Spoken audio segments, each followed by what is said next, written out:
Olá, tudo bem? Vamos falar aqui sobre o segundo milagre feito por Jesus, que foi a cura do filho de um funcionário real, né? Ele curou o filho de uma pessoa que trabalhava para o rei.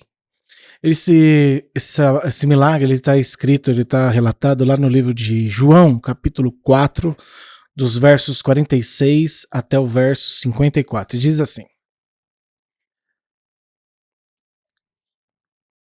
Passados 2 dias, Jesus saiu dali e foi para a Galiléia, porque o próprio Jesus testemunhou que um profeta não tem honra na sua própria terra. Assim, quando chegou a Galiléia, os galileus o receberam, porque viram todas as coisas que Jesus tinha feito em Jerusalém, por ocasião da festa a qual eles também tinham comparecido. Jesus foi outra vez a Caná da Galiléia, onde tinha transformado a água em vinho, e havia ali um oficial do rei, cujo filho estava doente em Cafarnaum. Quando ouviu dizer que Jesus tinha vindo para a Judéia, da Judéia para a Galiléia, foi até ele e pediu que lhe fosse curar o seu filho, e ele estava morrendo.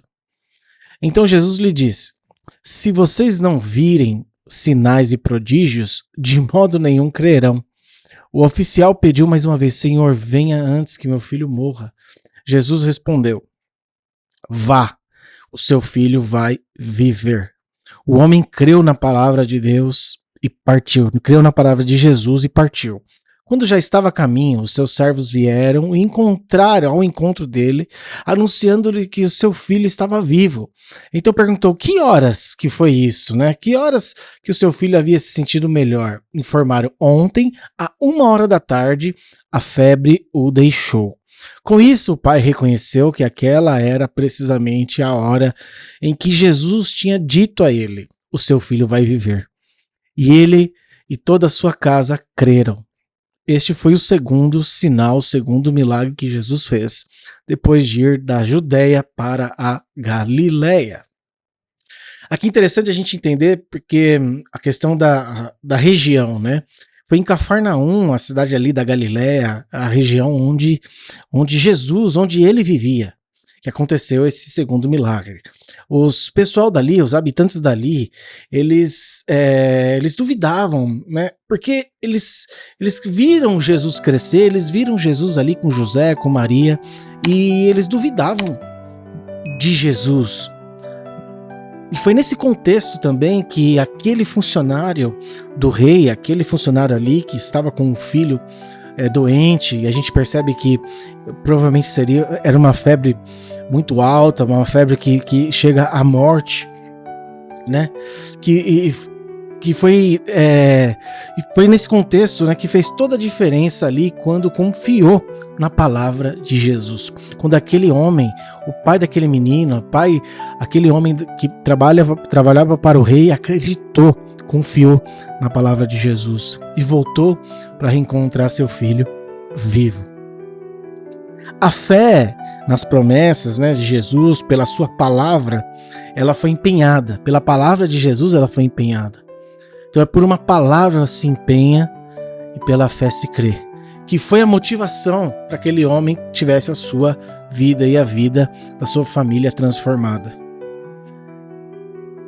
É importante a gente perceber que no primeiro milagre lá que Jesus fez, transformando água em vinho, ele foi muito específico para os judeus ali, né? Ele fez como se para os judeus começassem a entender ali a ele, que começou o ministério dele, que ele era o Salvador.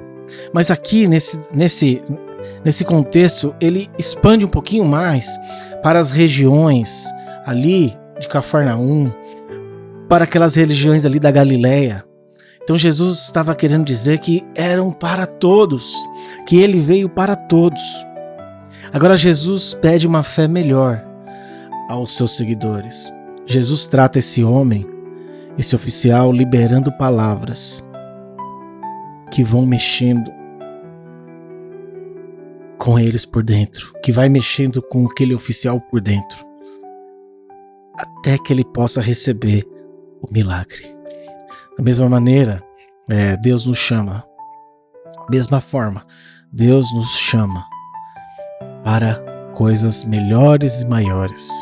Jesus nos chama para coisas grandes e firmes que os nossos olhos não viram ainda e que os nossos ouvidos não ouviram ainda. Mas se você crer, o seu milagre vai acontecer. Porque Ele é o mesmo Deus de ontem, de hoje e o de sempre. Que Deus te abençoe.